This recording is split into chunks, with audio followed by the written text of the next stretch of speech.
The wedding dress weighed heavy on Beatrice Gardner's shoulders as she stumbled through the frozen streets of Mojave, California, her breath coming in ragged gasps that crystallized in the bitter air of January 1882. She had not eaten in 3 days, not since her intended groom took one look at her substantial figure on their wedding day and fled the church without a backward glance, leaving her stranded in a town where she knew no one, with empty pockets and a heart full of shame. The sun had set an hour ago, and the unexpected cold snap that had descended upon the desert town turned her elaborate white gown into a prison of lace and satin that trapped the frigid air against her skin. Her vision blurred at the edges, darkness creeping in from all sides as her legs finally gave out beneath her, and she felt herself falling forward into the dusty street. Strong arms caught her before she hit the ground, and through the haze of her fading consciousness, she heard a deep voice say something she could not quite make out. The world tilted and spun as whoever had caught her lifted her substantial weight as though she were no heavier than a sack of grain. She tried to speak, to thank this stranger, but her tongue felt thick and useless in her mouth.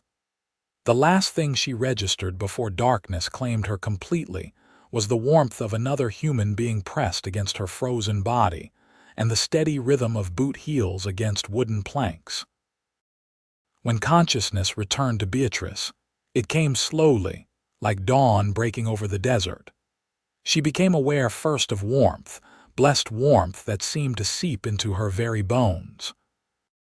Then came the smell of wood smoke and something cooking, something that made her empty stomach clench with desperate hunger. Her eyelids felt heavy as iron shutters, but she forced them open to find herself lying on a simple rope bed covered in thick wool blankets. The room around her was small and sparse, with rough-hewn wooden walls and a single window through which pale morning light filtered. A pot-bellied stove in the corner radiated heat, and beside it stood a man with his back to her, stirring something in a cast-iron pot. He was tall and broad-shouldered, with dark hair that curled slightly at the nape of his neck. He wore simple working clothes, denim trousers held up by suspenders over a faded blue shirt with the sleeves rolled to his elbows. As if sensing her awakening, he turned, and Beatrice found herself looking into the warmest brown eyes she had ever seen. His face was weathered by sun and wind, with lines at the corners of his eyes that spoke of someone who smiled often, though he was not smiling now. Instead, his expression was one of concern mixed with something else she could not quite identify. "You are awake," he said, his voice the same deep rumble she had heard before losing consciousness. "I was beginning to worry. You have been asleep for near about 12 hours. He set down the wooden spoon he had been using and moved closer to the bed, though he kept a respectful distance. "My name is Carson Young. I found you collapsed in the street last night.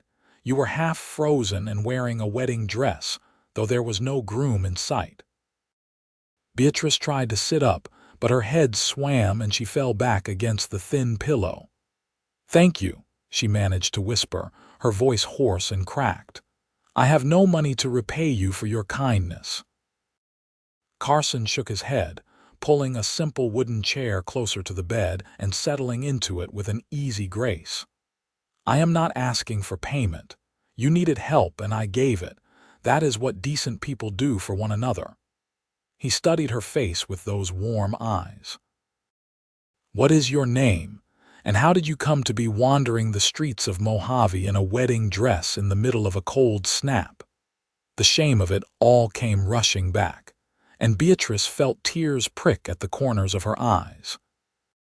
She blinked them back fiercely, refusing to cry in front of this stranger who had already seen her at her lowest. "My name is Beatrice Gardner. I came here from Kansas City to marry a man I met through letters. We corresponded for 6 months, and he seemed kind and genuine." He sent money for my train fare and told me he could not wait to make me his wife." She paused, swallowing hard against the lump in her throat. "When I arrived at the church yesterday morning, he took one look at me and left. Just walked right out the door without saying a word. I suppose my letters failed to mention that I am not built like the delicate flowers men seem to prefer."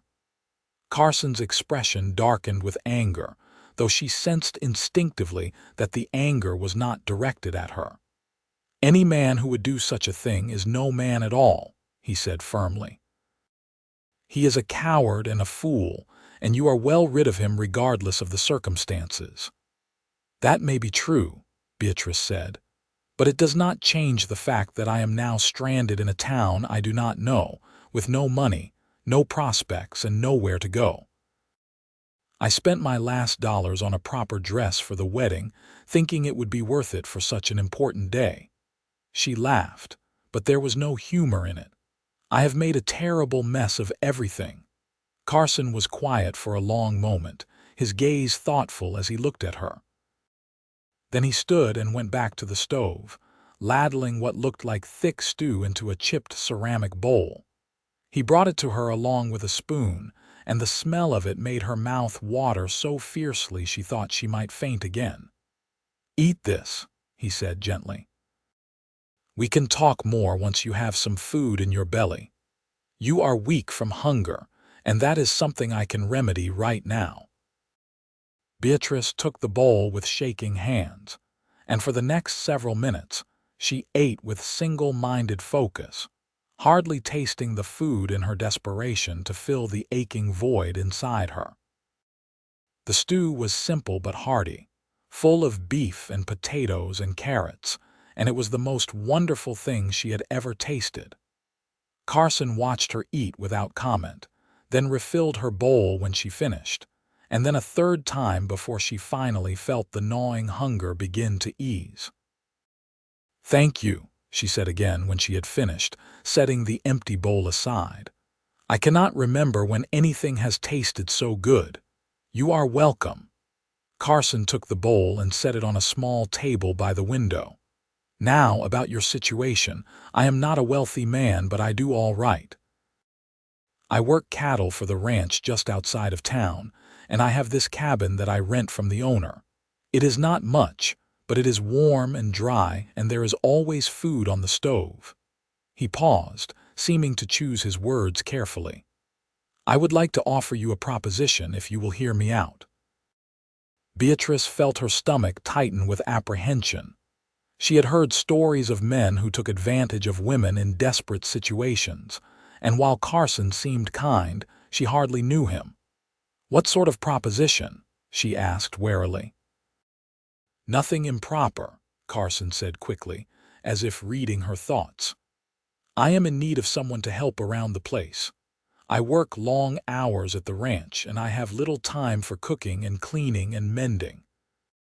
If you were willing to take on those tasks, I could offer you room and board and a small wage. Nothing fancy, but enough to save up some money so you can decide what you want to do next. You could stay here, or eventually buy passage back to Kansas City, or go anywhere else you choose. The point is, you would have options." Beatrice stared at him, trying to see the catch, the hidden price she would be expected to pay. But his expression remained open and honest, with no hint of the predatory calculation she had learned to recognize in some men's eyes. "Why would you do this for me?" she asked. "You do not know anything about me. For all you know, I could be a thief or worse."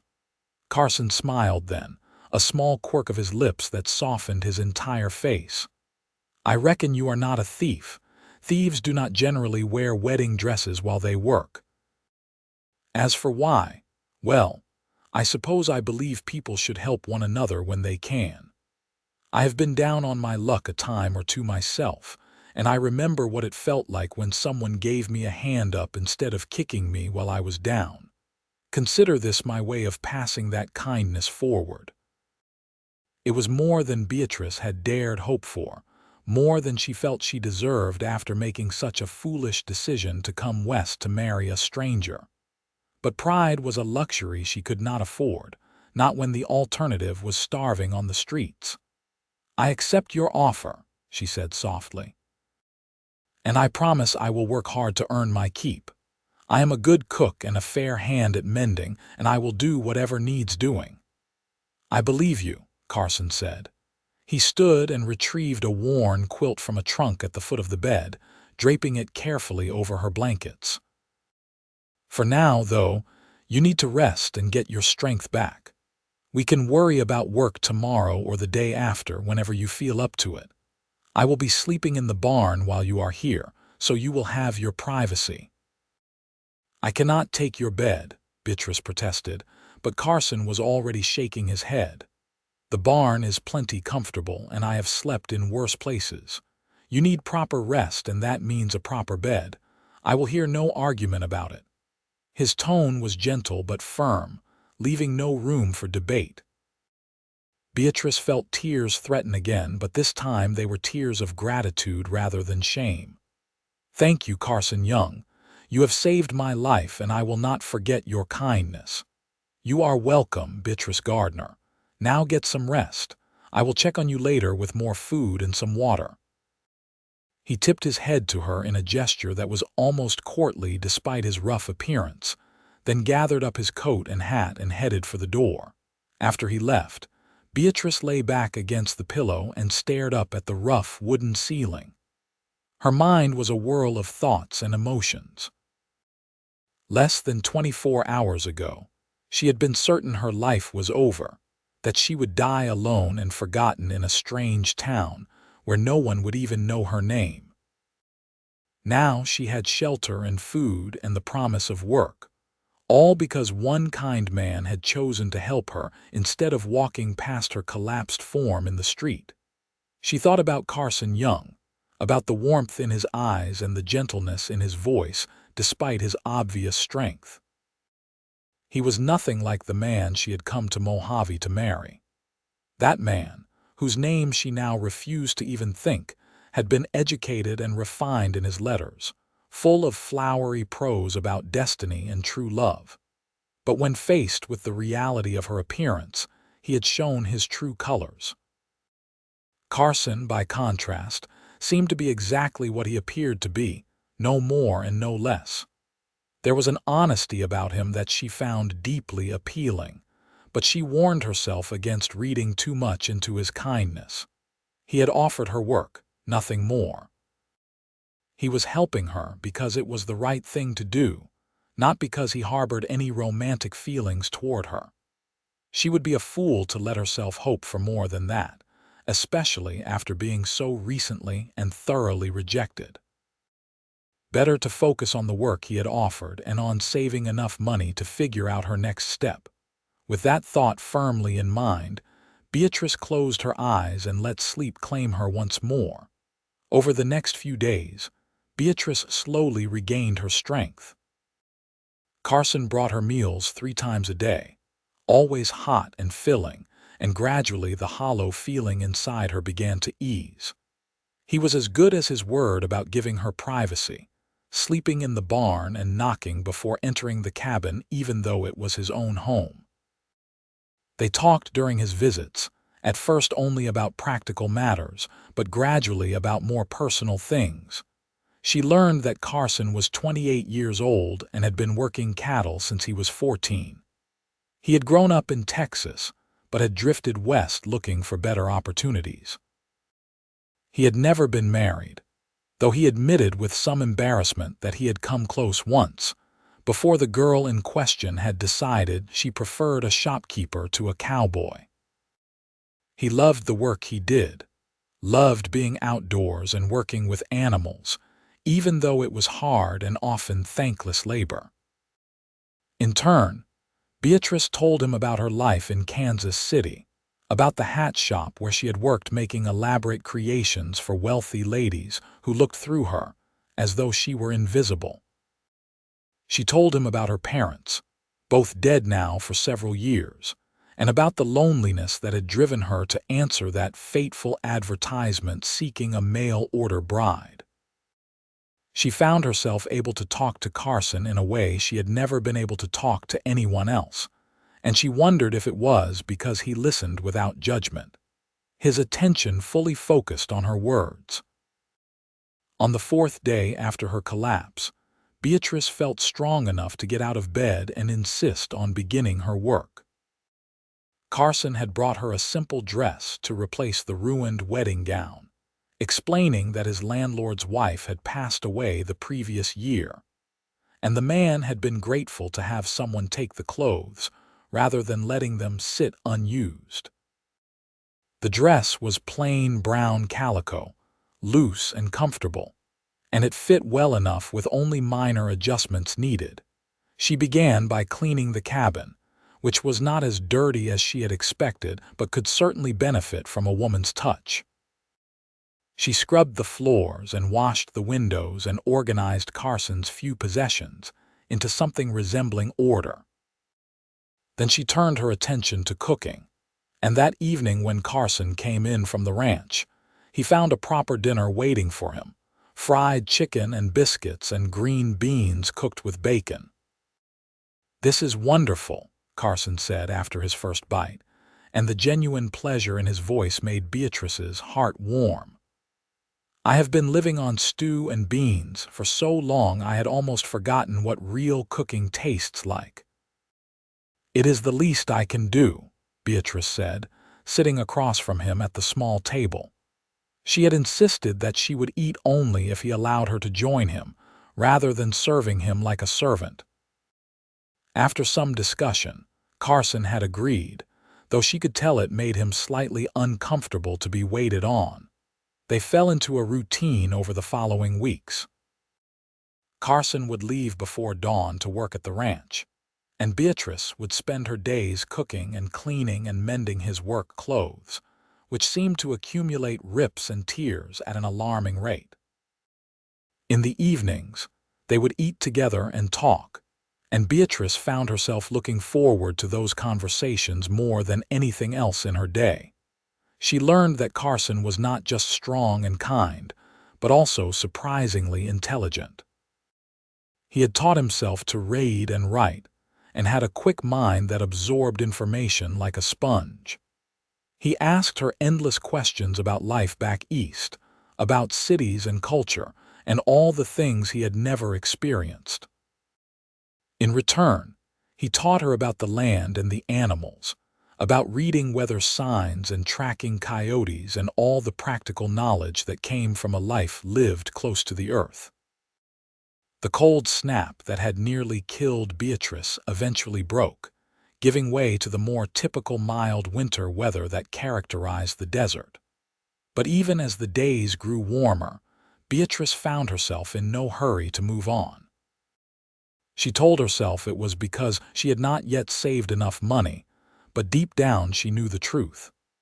She was happier here, in this simple cabin with this quiet cowboy, than she had been anywhere else in her life.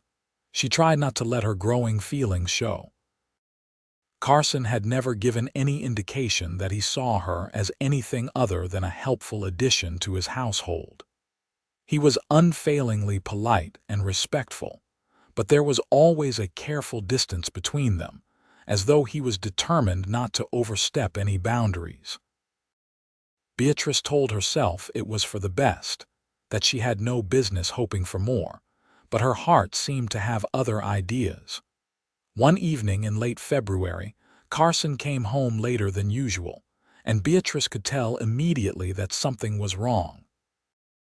His face was drawn and tired, and there was a tightness around his eyes that spoke of either pain or worry. "Is everything all right?" she asked as he sank into his chair at the table. "It is nothing," Carson said, but he winced as he shifted position. "Just a disagreement with a stubborn horse." "I will be fine." Beatrice was not convinced. "Let me see," she said firmly, moving around the table toward him. "Really, it is nothing to worry about," Carson protested, but Beatrice ignored him, gently pushing his suspenders off his shoulders so she could examine his back through his shirt. Even through the fabric, She could see a darkening bruise spreading across his left shoulder blade. "Take off your shirt," she ordered, her tone brooking no argument. Carson hesitated, then slowly complied, pulling the shirt over his head to reveal a broad, muscular back now marred by an ugly purple bruise the size of a dinner plate. Beatrice gasped at the sight of it. "This is not nothing. This could be serious. What happened?" "A new colt got spooked and kicked out, caught me in the back before I could move. Like I said, just a disagreement with a stubborn horse." Carson tried to make light of it, but Beatrice could hear the pain beneath his words. She fetched a clean cloth and soaked it in cold water from the bucket by the door, then pressed it gently against the bruise. Carson hissed at the contact but did not pull away. "You need to be more careful," she scolded him softly. "What would happen if you were seriously hurt? Who would look after you?" "I have been taking care of myself for a long time," Carson said, but there was something in his voice that made Beatrice think he was not entirely happy about that fact.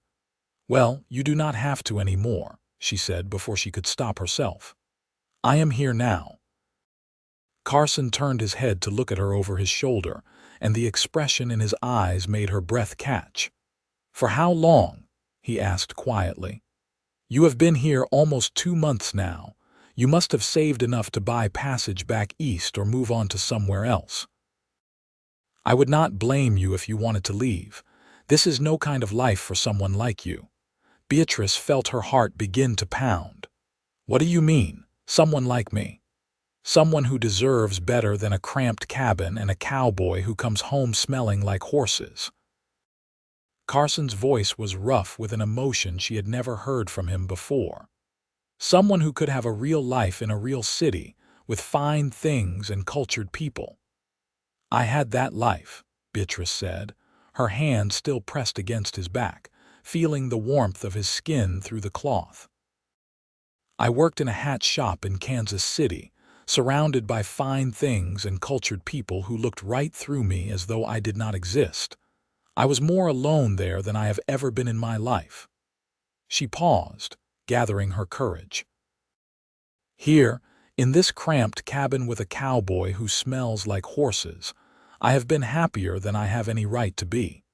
And the thought of leaving makes me feel as though someone has reached into my chest and grabbed my heart with a cold hand." Carson stood abruptly, turning to face her. His chest was bare and his expression intense, and Beatrice suddenly found it hard to breathe. "You should not say things like that," he said roughly. "Why not?"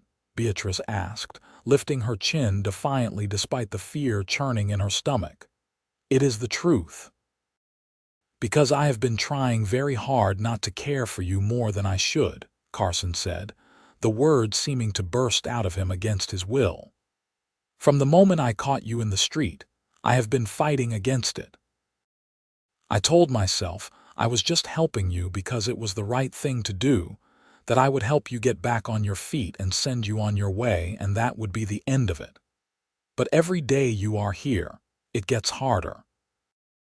Every meal we share, every conversation we have, every time I hear you singing while you work, I fall a little more under your spell." Beatrice felt tears prick her eyes, but they were tears of joy rather than sorrow. "Then why fight it?" she whispered. "Because look at me, Beatrice. I am just a cowboy with nothing to offer you but a rented cabin and hard work. You deserve so much more than that. You deserve a man who can give you a proper house and nice things and a comfortable life. I cannot give you any of that." "I do not want any of that," Beatrice said, moving closer to him until she could feel the heat radiating from his bare chest. "I want you, Carson Young. I want your kindness and your gentle hands and the way you look at me as though I am something precious instead of something to be ashamed of. I want to cook your meals and mend your clothes and hear about your day and fall asleep knowing you are nearby. That is all I want, and it is more than I ever thought I would have." Carson stared down at her for a long moment, and she could see the war playing out behind his eyes, hope battling against disbelief. Then, slowly, he raised one hand and cupped her cheek with a gentleness that made her want to cry. "I will care for you now," he said softly, echoing the words he had spoken when he caught her all those weeks ago. "Not because you need caring for, but because I need to care for you. Because somewhere along the way, you stopped being a woman I was helping and became the woman I love." The last word hung in the air between them, huge and fragile and perfect. Beatrice covered his hand with her own, pressing it more firmly against her cheek. "I love you too," she said, and saying it felt like opening a door she had not even known existed. "I think I have loved you since that first morning when you brought me stew and told me any man who would abandon me was a fool." Carson smiled then, a real smile that transformed his entire face, and then he bent his head and kissed her. It was gentle and sweet and full of promise, and Beatrice felt as though every painful moment of her life had led her to this exact place, this exact man, this exact kiss. When they finally pulled apart, both of them were smiling. "Marry me," Carson said, and it was not quite a question but not quite a statement either. Something in between that left room for her answer. "Yes," Beatrice said without hesitation. "Yes, I will marry you." They were married 3 weeks later in the same church where Beatrice's previous wedding had fallen apart. The preacher who performed the ceremony was the same one who had been there that awful day, and he seemed genuinely pleased to see Beatrice finding happiness after such a painful experience.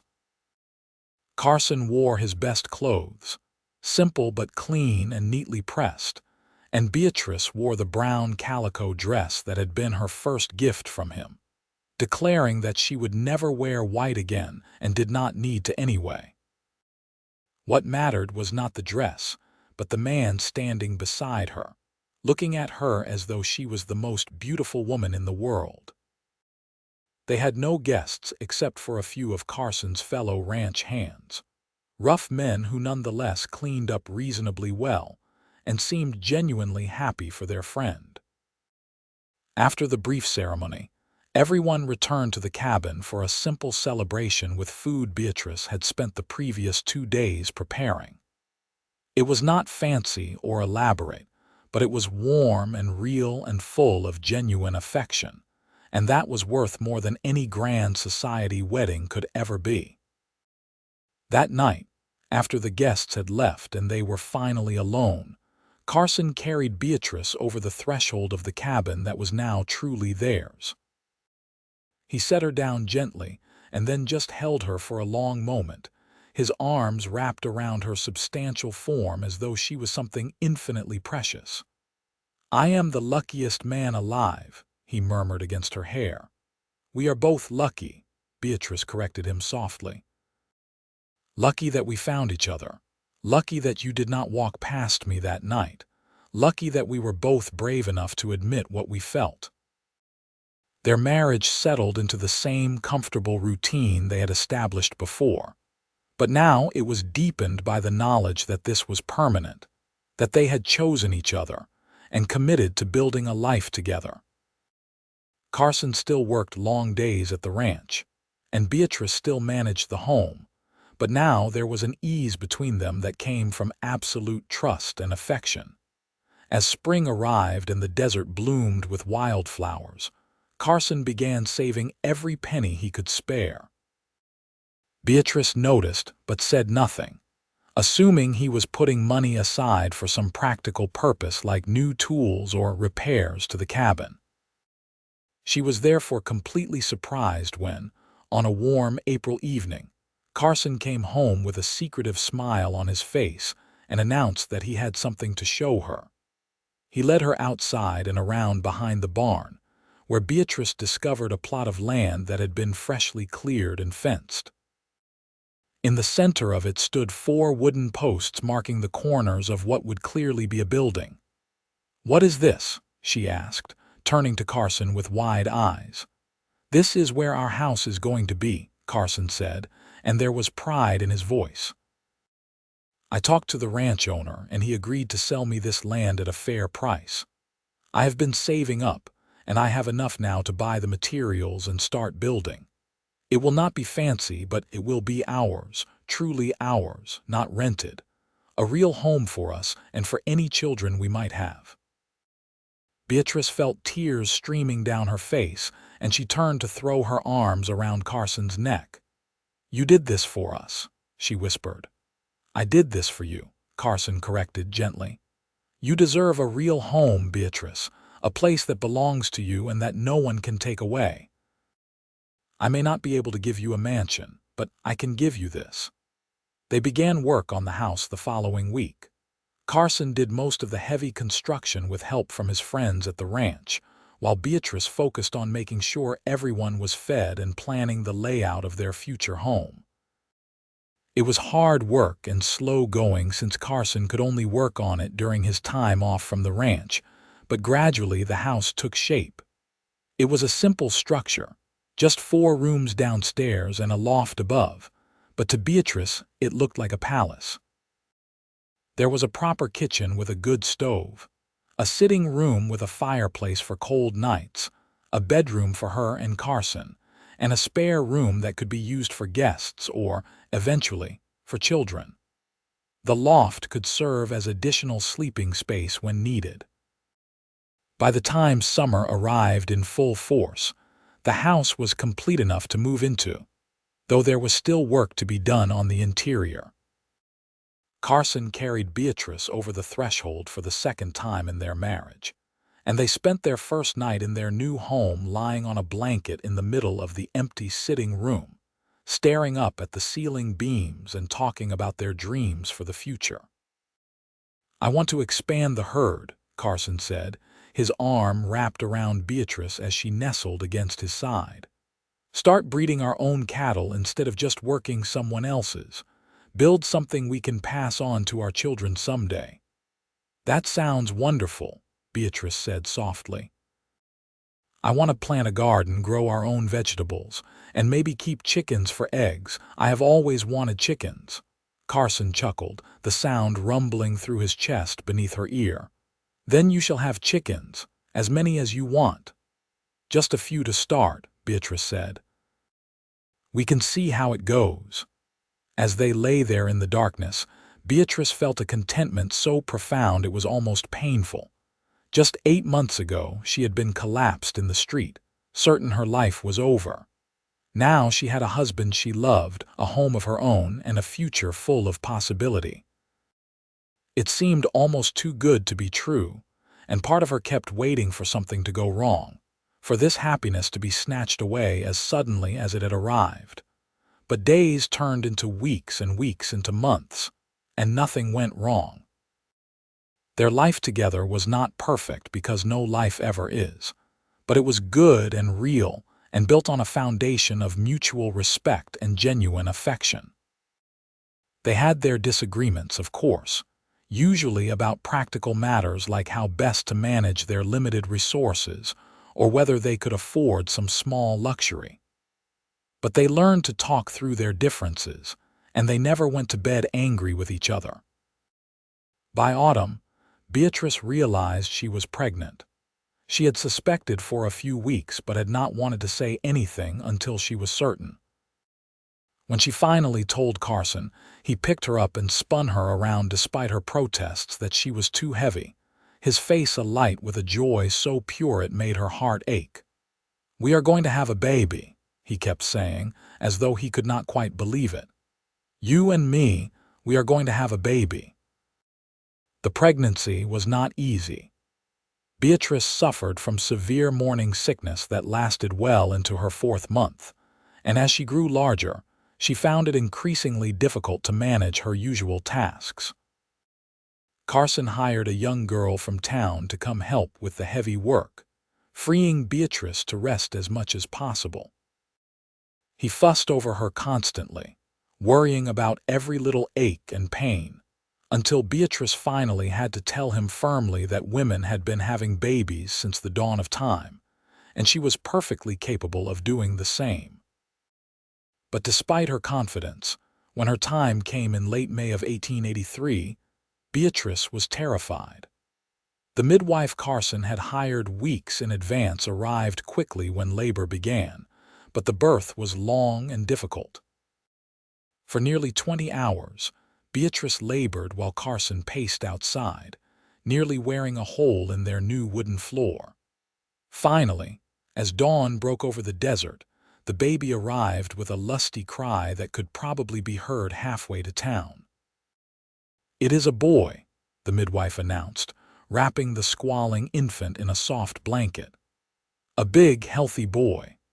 Carson was allowed in then, and Beatrice watched through exhausted eyes as he approached the bed, his face a mixture of awe and terror as the midwife placed the baby in his arms. He stared down at his son for a long moment, then looked up at Beatrice with tears streaming down his weathered face. "He is perfect," Carson whispered. "You did this. You made this perfect little person." "We made him," Beatrice corrected gently, reaching out to touch the baby's tiny hand. Together, they named him Charles, after Carson's father who had died when Carson was young. Little Charlie, as they quickly began calling him, was indeed perfect, with a round face and dark hair like his father and blue eyes that would eventually turn brown. He was a good baby, relatively calm and happy to be held by anyone who would offer, though he clearly preferred his mother's arms to all others. Beatrice took to motherhood with a fierce protectiveness that surprised even her. She had worried during her pregnancy that she would not know how to be a good mother, but the moment Charlie was placed in her arms, all her doubts vanished. This was what she was meant to do, who she was meant to be. Not a hat maker or a mail-order bride, but a wife and mother, building a life with the man she loved in the home they had created together. Carson was equally devoted to his son, though in the early days he was almost comically nervous about holding the baby, convinced he was going to break him somehow. But gradually he relaxed, and soon it became common to find him in the evening with Charlie asleep on his chest, both of them snoring softly while Beatrice smiled and continued with her mending. Life settled into a new rhythm that revolved around Charlie's needs. Beatrice's days were full of feeding and changing and soothing, while Carson continued to work at the ranch, though he now came home promptly every evening instead of occasionally staying late. They were tired most of the time, existing in the perpetual state of exhaustion that all new parents experience, but they were happy.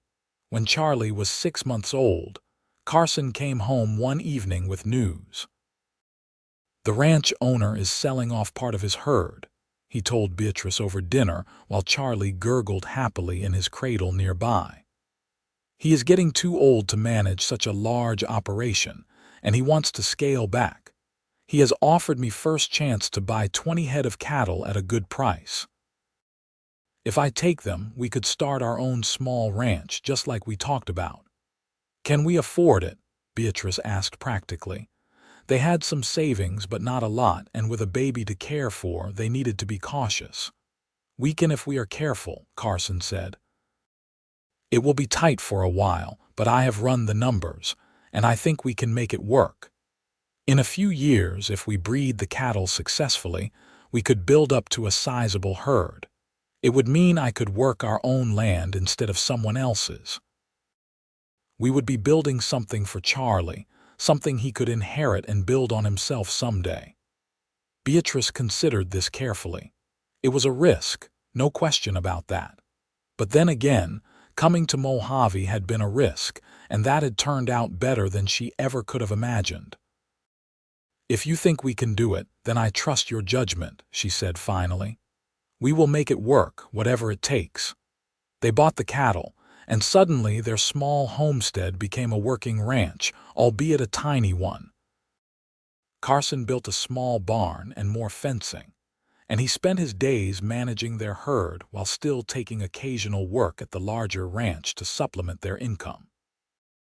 It was exhausting work, and there were times when Beatrice wondered if they had made a mistake, times when money was so tight she had to get creative with meals and make do with clothes that needed mending.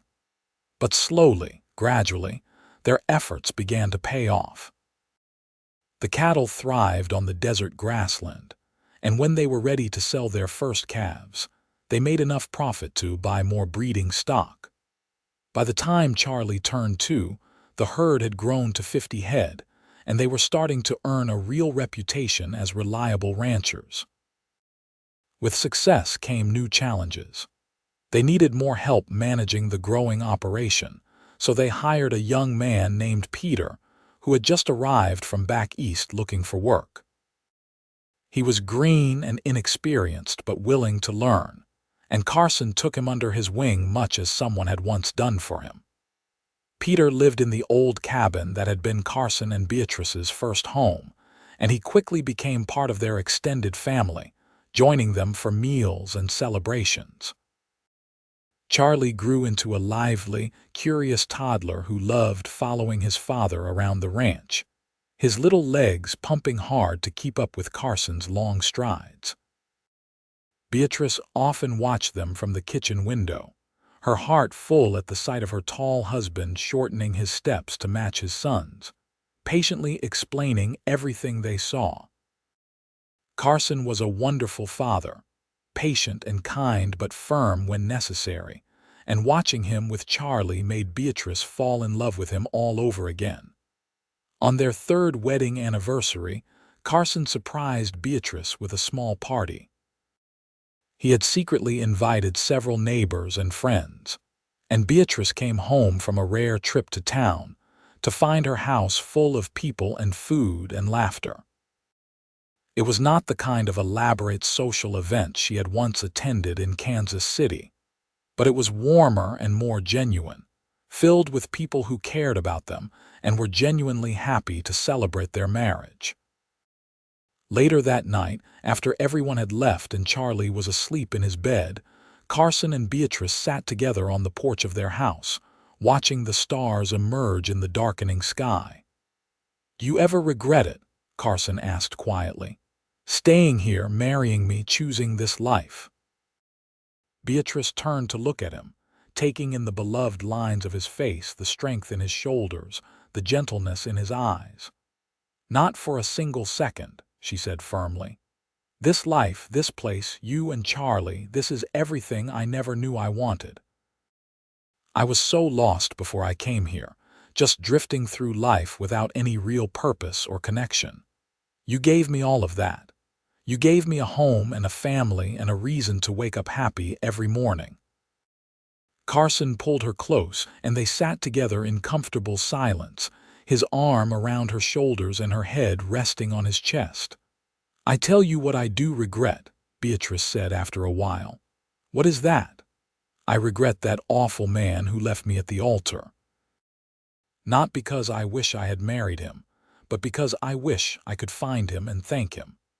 If he had not been such a shallow, cowardly fool, I never would have been in that street for you to find. I never would have known what real love feels like.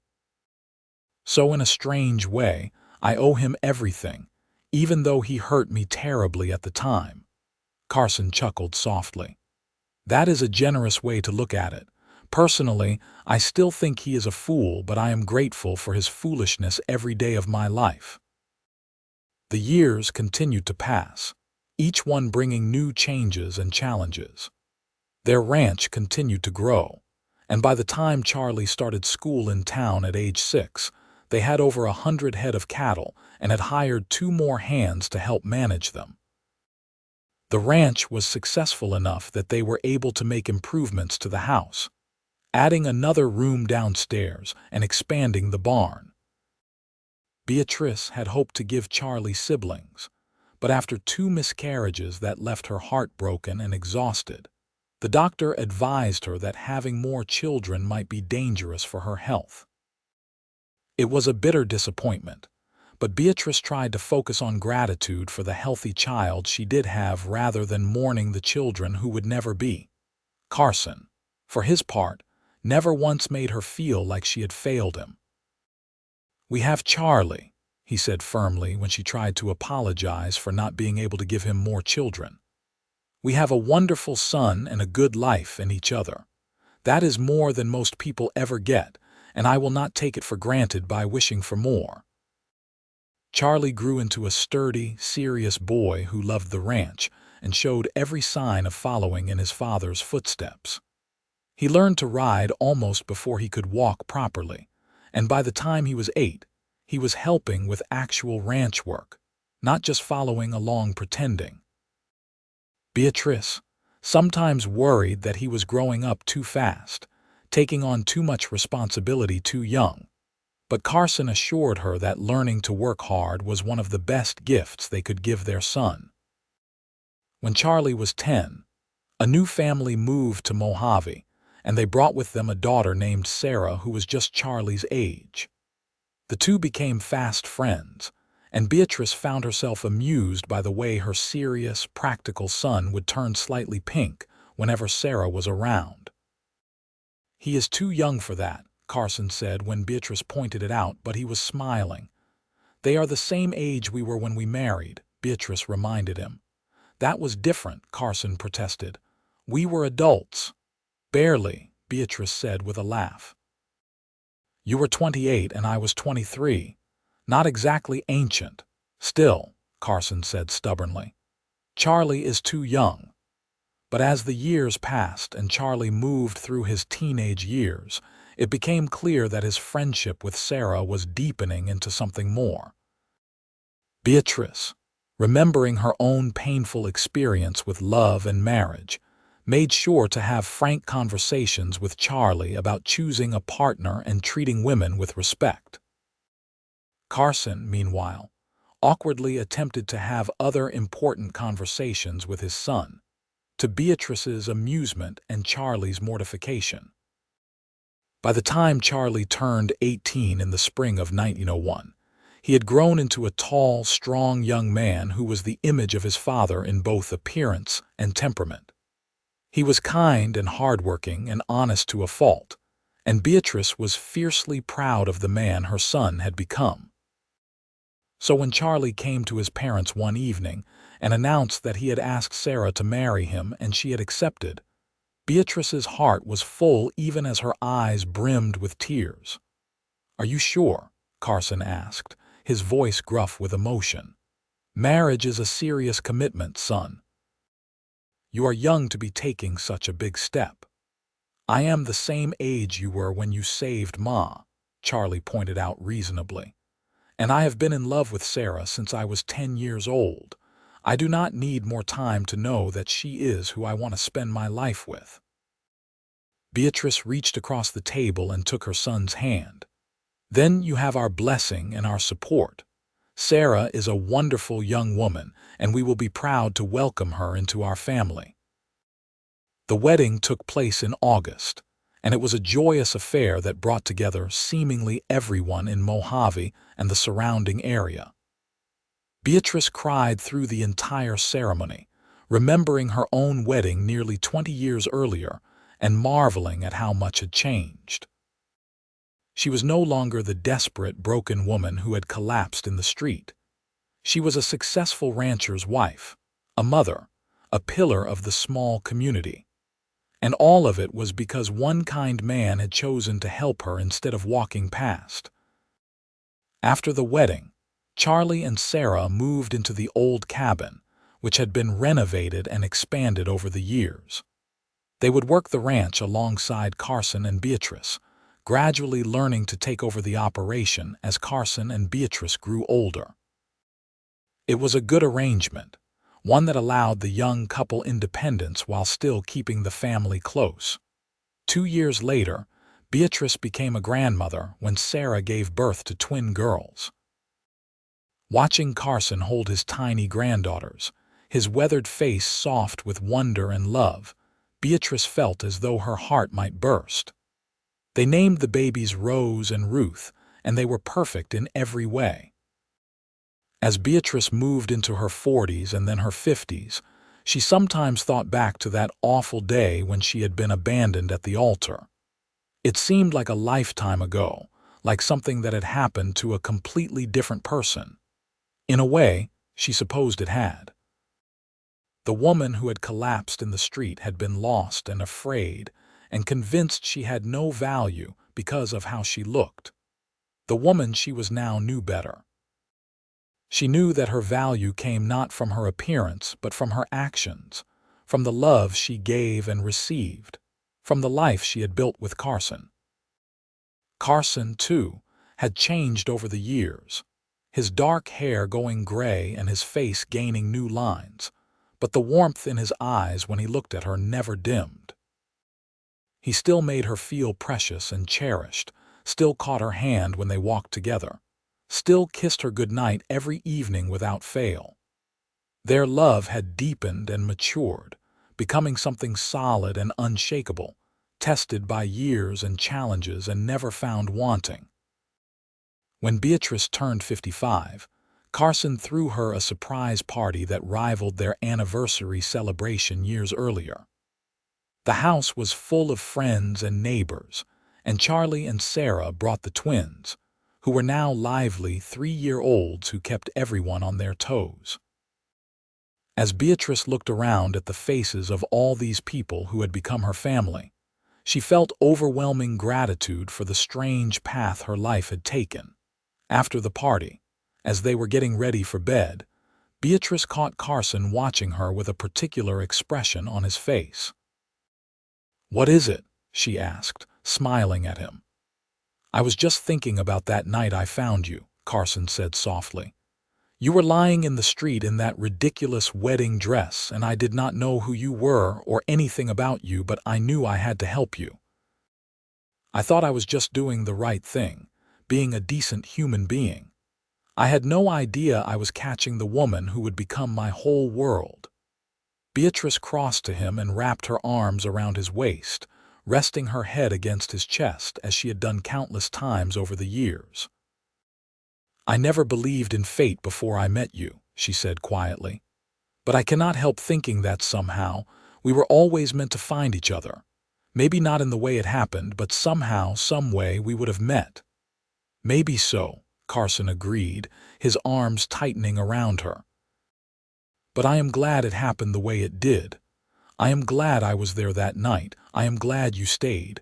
I am glad for every single day we have had together." "So am I," Beatrice whispered. "So am I." As they stood there holding each other in the bedroom of the house they had built together, Beatrice thought about all the moments that had led them to this point. The desperate decision to become a mail-order bride, the humiliation of being abandoned, the cold and hunger that had nearly killed her, the strong arms that had caught her, and the kind voice that had promised to care for her. Every moment of pain and fear and uncertainty had been necessary to bring her to exactly where she belonged. The years continued to roll by, bringing with them the usual mixture of joy and sorrow that makes up a life. The ranch continued to prosper under the joint management of Carson and Charlie, and eventually, as Carson moved into his 60s, he began to step back and let his son take primary control of operations.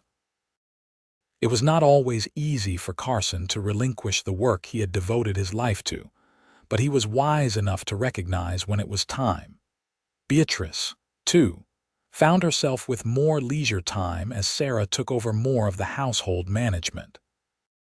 At first, she did not know what to do with herself, feeling restless and unnecessary.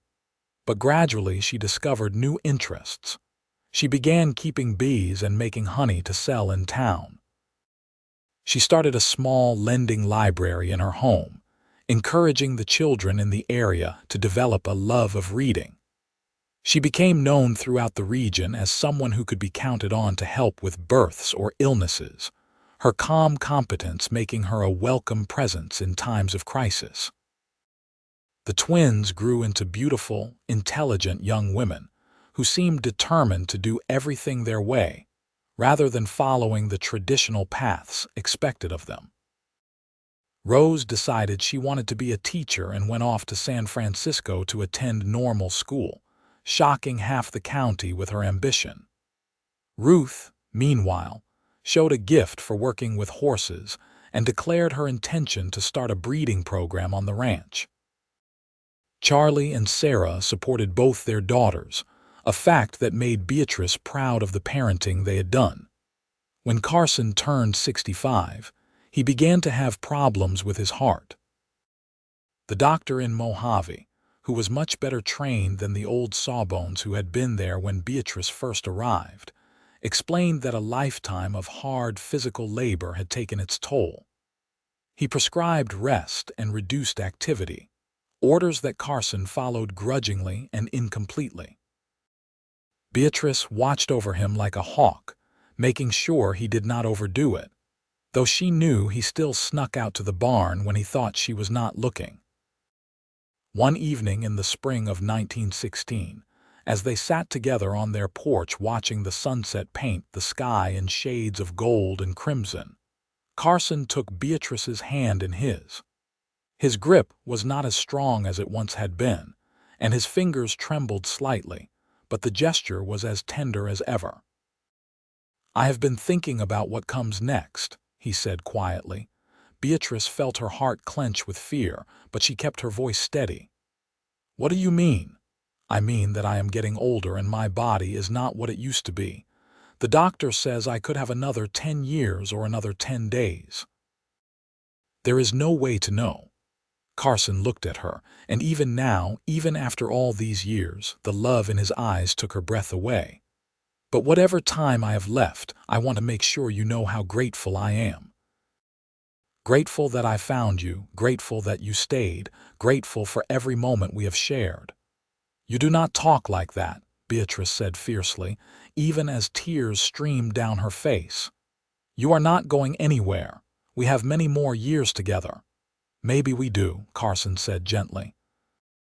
"Maybe we do not. But either way, I need you to know that my life has been so much richer than I ever dreamed it could be, and it is all because of you. You took a lonely cowboy and turned him into a husband and a father and a grandfather. You built a home and a family and a legacy that will continue long after we are both gone. That is no small thing, Beatrice." "You did the same for me," Beatrice said, her voice breaking. "I was nothing when you found me, less than nothing, and you made me believe I was worth something. You loved me when I could not love myself. You gave me everything." "Then we gave each other everything," Carson said, pulling her close. "And that is the best any two people can hope for." Carson's health continued to decline over the following months, but he faced it with the same quiet courage he had shown throughout his life.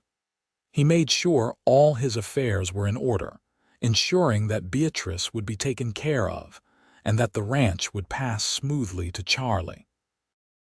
He spent time with each of his granddaughters, imparting whatever wisdom he could.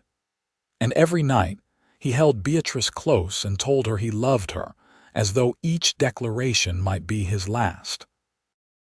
It was Charlie who found him one morning in October, collapsed in the barn where he had gone despite Beatrice's protests that he should rest. By the time they got him to the house and sent for the doctor, it was clear there was nothing to be done. Carson Young died peacefully in his own bed, with Beatrice holding his hand and Charlie standing at the foot of the bed, exactly 66 years old, and having lived a life full of purpose and love. The funeral was one of the largest Mojave had ever seen, with people traveling from miles around to pay their respects to a man who had been respected and loved by everyone who knew him. Beatrice moved through it all in a daze, unable to quite process the fact that Carson was really gone. It was only later, alone in the house that suddenly felt far too large and empty, that the full weight of her loss crashed over her. For weeks, she was barely functional, going through the motions of living but feeling as though part of her had been torn away. Charlie and Sarah wanted her to move in with them, but Beatrice refused, clinging stubbornly to the house she and Carson had built together.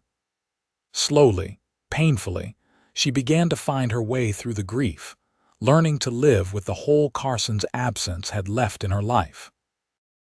What helped most was remembering all the good times they had shared, all the years of love and laughter, and simple, everyday moments that had made up their marriage.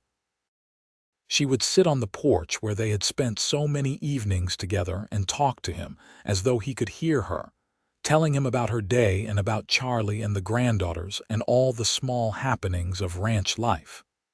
It comforted her to believe that somehow, somewhere, he was listening. Beatrice lived for another 7 years after Carson's death, years that were difficult but not without their joys. She watched Rose become a highly respected teacher in San Francisco, educating children who would never have had opportunities otherwise. She watched Ruth build up a successful horse breeding program that attracted buyers from across the state. She helped Sarah with the new great-grandchildren who started arriving with pleasing regularity. And she kept Carson's memory alive by sharing stories about him with anyone who would listen. On a cool evening in January 1923, Beatrice sat in her favorite chair by the fireplace, a blanket wrapped around her shoulders. She was 71 years old now, and she felt every year of it in her aching joints and failing eyesight. But her mind was still sharp, and as she sat there, she thought about the incredible journey her life had been. She thought about that terrified woman in a wedding dress, collapsing in the street and certain her life was over. She thought about the strong arms that had caught her and the gentle voice that had promised to care for her. She thought about learning to love and be loved, about building a life and a family, about all the ordinary miracles that had made up her marriage to Carson Young. Charlie found her the next morning, still sitting in her chair with a peaceful expression on her face. She had died sometime during the night, quietly and without apparent pain. When they were preparing her for burial, Charlie found a letter tucked into her dress pocket, addressed to him in her careful handwriting. "My dearest son," it read. "If you are reading this, then I have gone to be with your father, and that is exactly where I want to be. Do not mourn for me too much or for too long. I have lived a life fuller and richer than I ever imagined possible, and I am grateful for every moment of it. Tell your daughters and your grandchildren about your father and me. Tell them how we met, how he saved my life in more ways than one, how we built something lasting out of love and hard work and mutual respect. Tell them that love comes in many forms and often from unexpected places, and that the greatest courage is the courage to accept love when it is offered. Take care of the ranch that your father built. Pass it on to your children and your children's children. It is more than just land and cattle. It is a testament to what two people can create when they believe in each other and work toward a common goal. And most importantly, my son, love your Sarah the way your father loved me, with your whole heart and your whole soul every day, no matter what challenges you face. That kind of love is the rarest and most precious gift in the world, and you are blessed to have found it. I love you always, your mother." Charlie wiped tears from his eyes as he finished reading, then carefully folded the letter and placed it in his pocket. He would keep it safe and share it with his daughters and grandchildren, just as his mother had asked. And he would tell the story of Carson and Beatrice Young, the cowboy and the bride he had caught when she fainted from cold and hunger, and how that single moment of kindness had blossomed into a love story that spanned 40 years. They buried Beatrice next to Carson in the small cemetery on the edge of town, under a cottonwood tree that provided shade in summer and a skeletal framework against the winter sky. The headstones were simple but well made, with their names and dates and a single line that Charlie had chosen: "Together again, forever." At the funeral, Sarah stood beside her husband and held his hand tightly while Ruth and Rose, both grown women now with families of their own, wept for the grandmother who had loved them so fiercely. The church was packed, just as it had been for Carson's funeral, a testament to the impact both of them had made on their community. In the years that followed, the ranch continued to thrive under Charlie's management, and eventually, under the management of his children after him. The house that Carson and Beatrice had built remained standing, maintained carefully by each generation as a reminder of where they had come from. The story of how Carson had caught Beatrice that cold January night became a family legend, told and retold to children and grandchildren, as an example of how a single act of kindness can change the course of multiple lives. Beatrice had been right when she told Charlie that the ranch was more than just land and cattle. It was a living legacy, proof that love and hard work and commitment could create something lasting and meaningful. Every fence post and barn beam, every head of cattle and acre of pasture was a testament to what Carson and Beatrice had built together. But the real legacy they left behind was not measured in property or possessions. It was measured in the lives they had touched, the family they had created, and the example they had set of what a real partnership could be. They had shown that true love is not about physical appearance or social status or any of the superficial things society often values. True love is about seeing another person's soul and choosing to cherish it, about building something together through all the challenges life throws in your path, about small daily acts of kindness and commitment that add up over time to something extraordinary. The story of the obese bride who fainted from cold and hunger, and the cowboy who caught her and said he would care for her, became more than just a family story. It became a local legend, a tale passed down through generations in Mojave as an example of the kind of love that built the West. People would point out the young ranch as they passed by and tell newcomers about Carson and Beatrice, about how their love story proved that sometimes the worst moments of your life are actually doorways to the best things that will ever happen to you. And perhaps that was the greatest lesson of their lives together, the truth that Beatrice had discovered lying in that street so many years ago, the truth that Carson had understood when he chose to help a stranger instead of walking past. We are all just one moment away from transformation.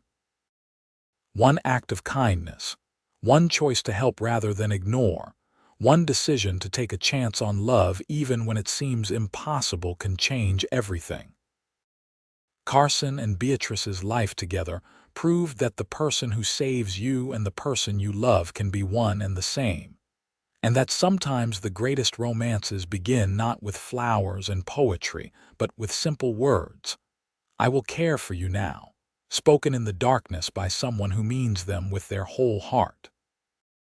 Their story ended as all stories must, with death and grief and the passage of time. But it also ended with a family that flourished, a ranch that prospered, and a legacy of love that would continue to inspire for generations to come. And in the end, that is the only kind of happy ending that really matters, the kind where the love you create continues to ripple outward long after you are gone, touching lives you will never know and making the world a little bit better for your having been in it.